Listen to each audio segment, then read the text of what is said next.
single parent and I need help with Christmas, I can go to the website and apply and see if I'm one of the chosen. Yes, I believe the website will be lasvegasnoops.com, and you should all the information will be posted there. And so, is that information on the flyer where they can see it on the website? It's not on the flyer, but it will be on the website. Okay. Yes. Okay, great.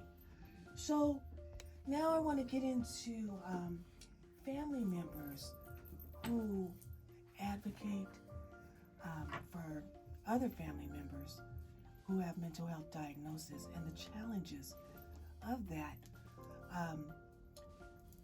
Isaiah, I know that we share stories, and before I even started this show, we had a discussion at my table about these things and how challenging, and I'm just going to say it's stressful. Yeah, it can be sometimes. It can be, and that, you know, they're going through their stuff, but as we're helping them, we're going through stuff too. And we need that support as well. Counseling is important for the one with the diagnosis, but it is also important for the one who is caring for them. It is also important for those they are directly interacting with, such as their brothers or sisters, right? Family, mothers, the kids. When one is affected, one is in crisis, it affects the whole family, right? So did you want to share your experience? First, tell us what you do, and then share your experience with mental health and the one you love. Well, what I do is I'm a music artist, and I speak on a number of things, from my own experience in life to, the things that I see around me. And I've been, directly affected by mental health because my mom suffers from, bipolar and schizophrenia. Wow. And it's just something that growing up as a kid, you don't really know what's what, and all you know is what you see, right? Exactly. You're a kid. So you can't decipher. It's normal until you realize it's not. Right. And then it's weird to think about how it's kind of affected my life and certain situations that I've been put into, or things that I've had to come in contact with to not support just myself, but my mom, obviously. So right. I think the counseling for the surrounding people is also just equally as important as it is for. Did you do any counseling? No, music is my counseling. That's your music therapy. We talked about that on the show before, how music therapy can be a cathartic process. Denise, did you want to chime in with your expertise? And we're taking callers, 702-647-3688. Yeah, I think that's a really similar experience that people have when they are family members supporting an individual that has been diagnosed with a mental health disorder. But I think you said something that's really impactful, especially to people that are that come from marginalized communities. When we're talking about mental health, is that that's your normal, and you don't realize that that normal is not actually, normal until you're actually old enough. And really, it comes with your own willingness to find higher meaning and higher knowledge into what your experience has been with living in your norm, which is a mother that has multiple diagnoses. When did you discover or realize that the normal wasn't normal? I think at a very young age. Because my parents were very straightforward, and they never really hid anything from me, and it's kind of hard to hide something like that. So after, kids are very smart, so we start to pick up on things and ask questions and wonder why things are the way they are. But I would say maybe around 9 or 10 was when I was like, okay, this is a thing, and I don't know, this is a part of my life. And it's not, I don't want to speak on it like it's a negative thing. There are people that need help, and it's important to be aware of that. And I think it's also important that we don't baby the situation, because I feel like a lot of people can really almost really cater to people and with mental illness. And I feel like people with mental illness are not necessarily, they're what's the word I'm looking for? Incapable. Right. You know. So You still have to set those boundaries, is what you're saying. Of course. Yeah. And I mean, me being the son of, and with having my mom, you know, being the one with the mental illness, I play my part and I do my best to help her. At the same time, she has the responsibility to help herself within that. And So, as part of that, do you, as your role in being the child or the son, what does that look like with your support? Do you call and say, "Hey, Mom, are you taking your meds? Hey, Mom, have you been to counseling? When's the last you know time?" what? I'm never really on her about those specific things. I Okay. talk to her like, "How are you doing? Are you okay? Just Is there checking anything in. you want to talk about? If I'm here to relieve stress, I can take my little brothers for the day, do something like that." Oh, that's cool. You know, I don't really like to bother her too much about the actual mental illness. Okay. You know, if you had a pimple on your face, would you want people to be like, "Hey," like, exactly. Yeah. Let me bust that. These pimple poppers out here.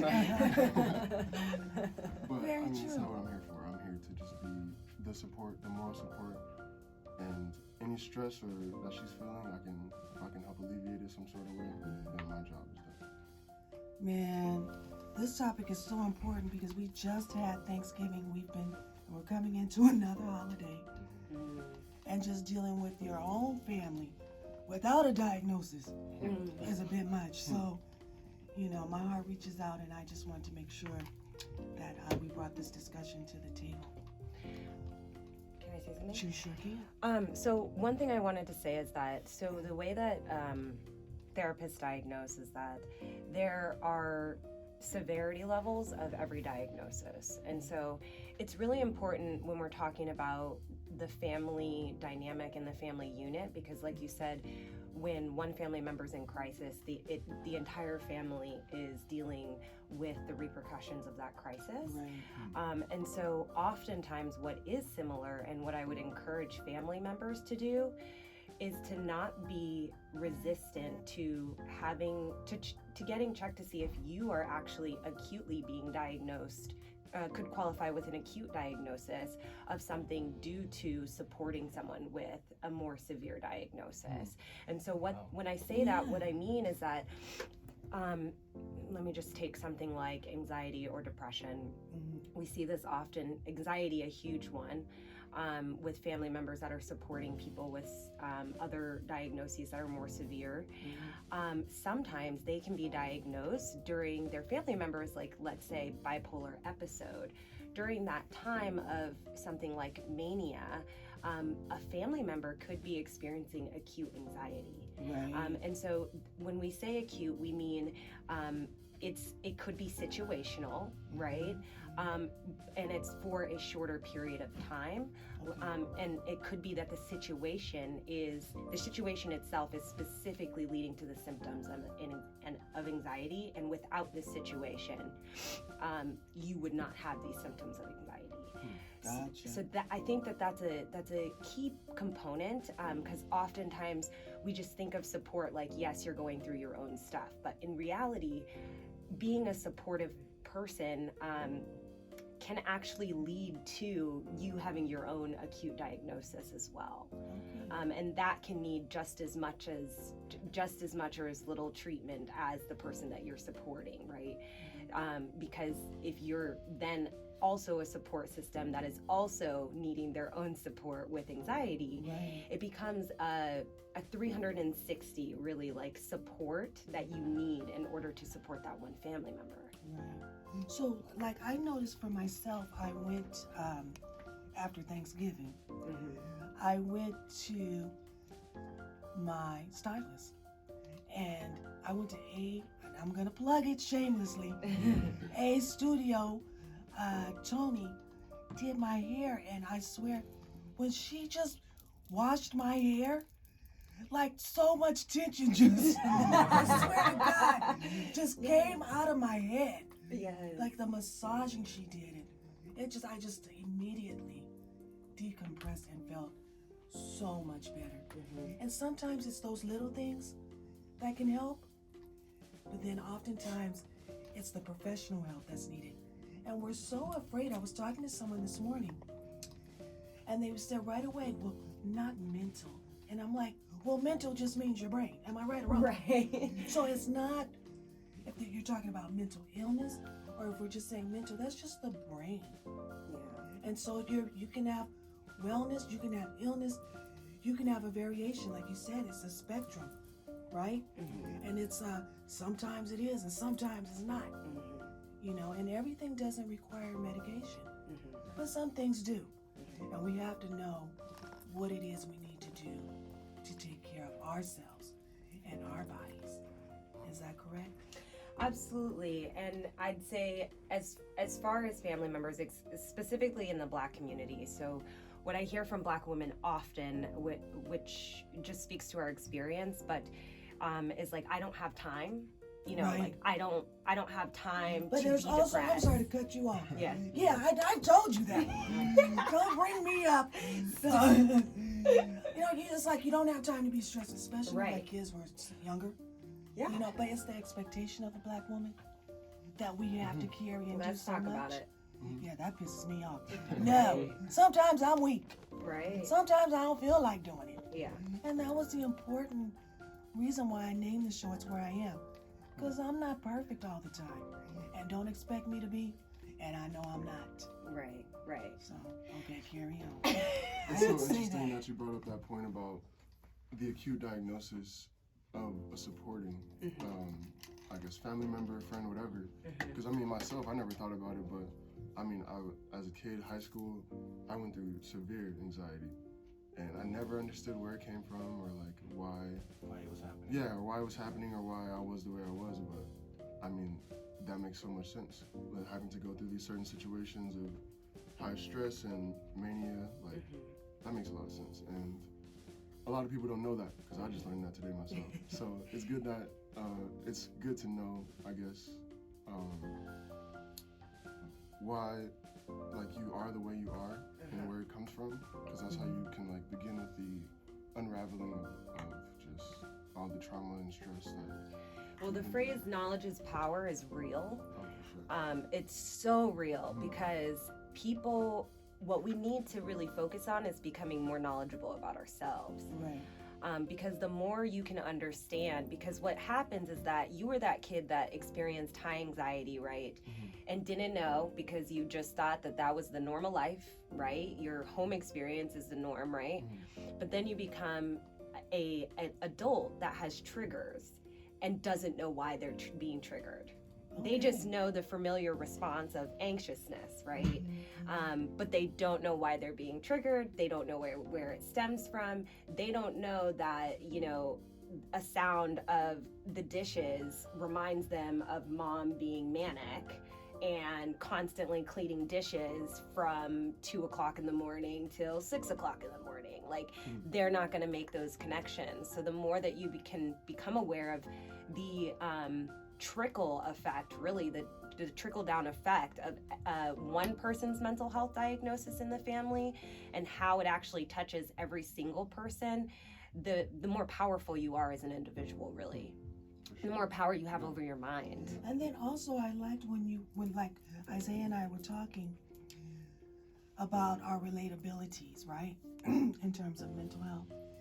And it was like, he was so open. And when I met his dad, because I met his dad later I met him when he was born, but then I met him later in my life again. And he was so open to talk to me. And so was Isaiah.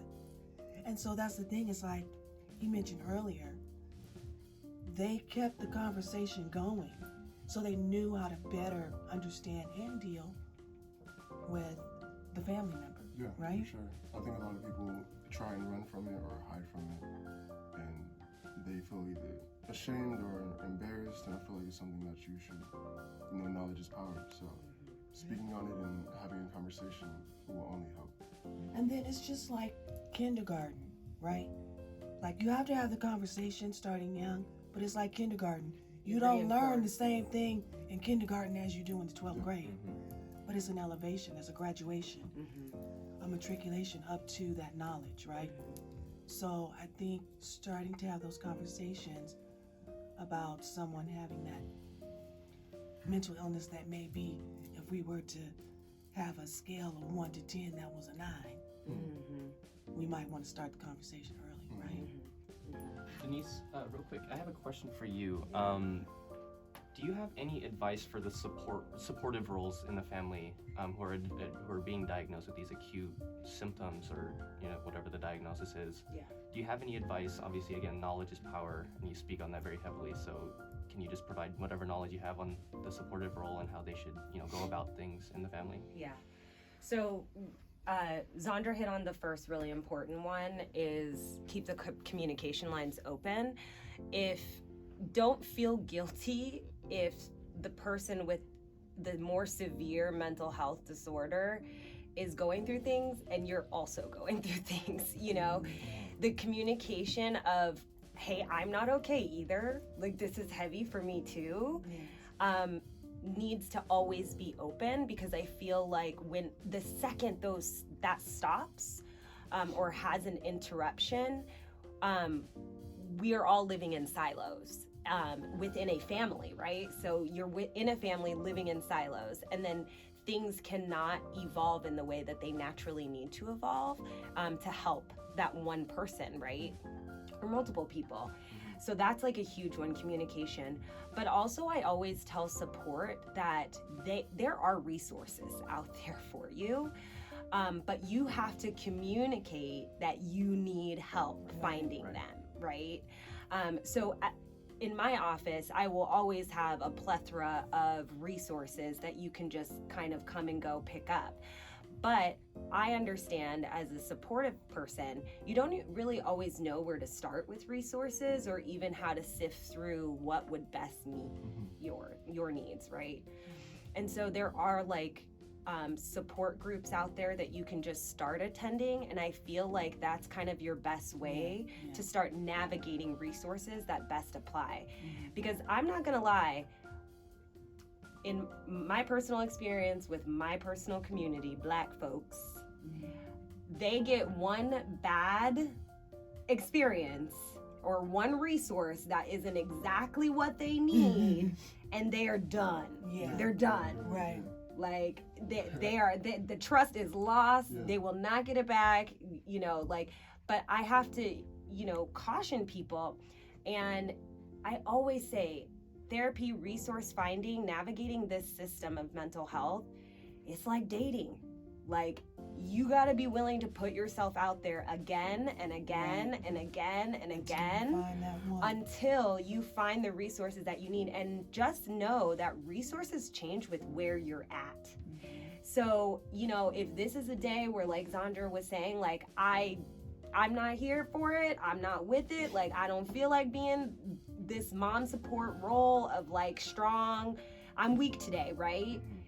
The resources that you're using could need to change as well if you're not there, right? Like, going to this group and sharing might not be for you right now. Right, I might need some one-on-one. Right, I need some one-on-one. Exactly. I might want to go to Denise. I've been talking with Denise for years. She's a great friend of mine. She's at Bamboo Sunrise, a limited liability company. Her name is Denise Hooks. Her location is 98 East Lake Mead Parkway, Suite 201 in Henderson, Nevada. Can you give us the rest of the information? Yeah, so there's a couple of things right now. For the month of December, I actually have a special going on.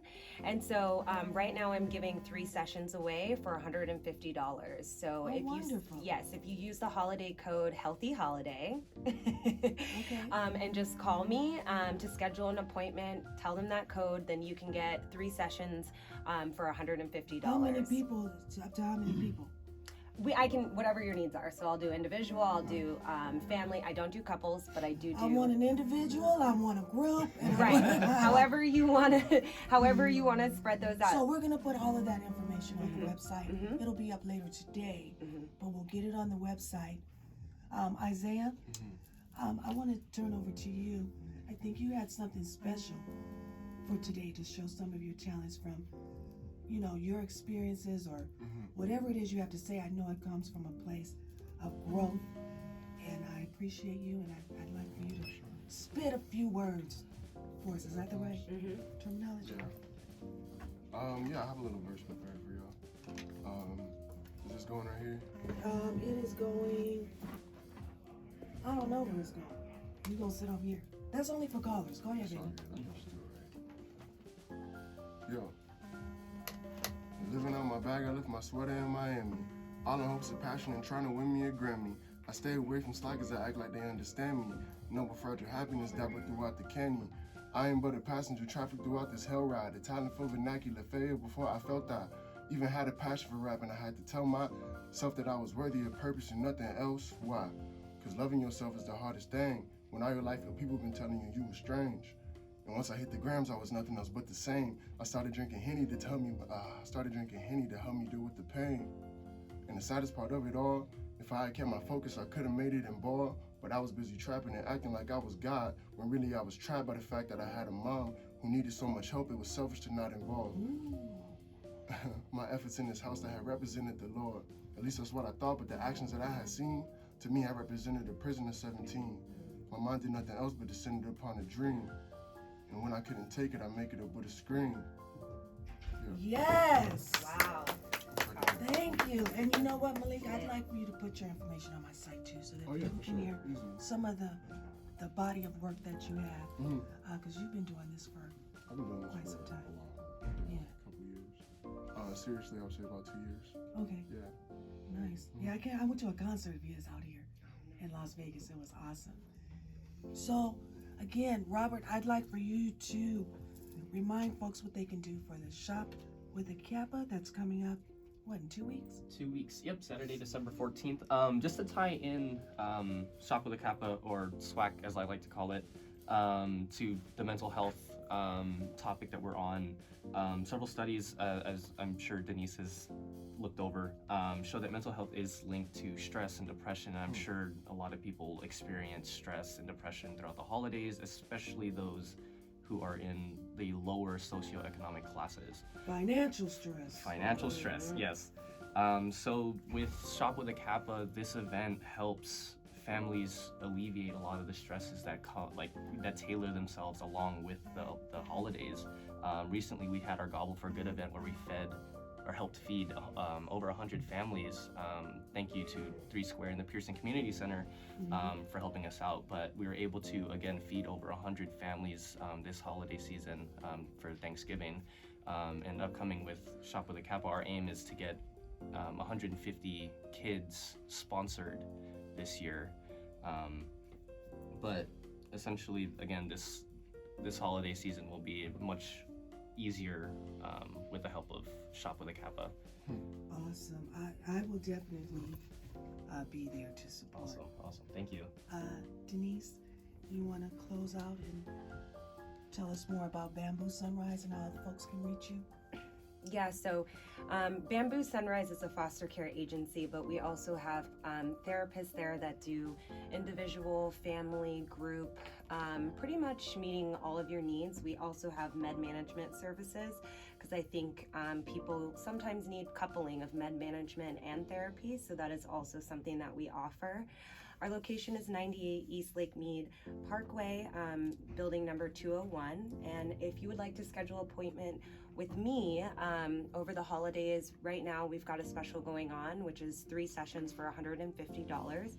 You can call the number 702-433-3038 and just tell them that you wanted to schedule an appointment using the promo code Healthy Holiday. Yeah. Thank you. Thank you all for coming in today. Thanks for having me. appreciate you. Thank you. This is awesome. Thank you. Thanks for being here.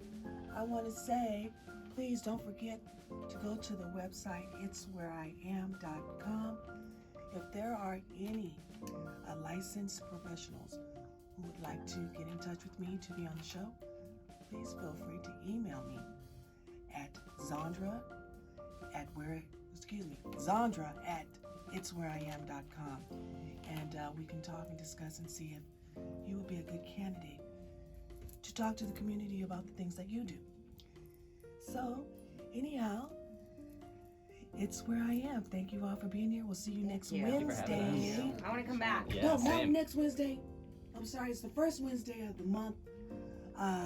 And so we'll see you then at 9 a.m. This is Zandra Polard. Peace out. Bye. Now always have a hard time with that last 3 minutes. It's like,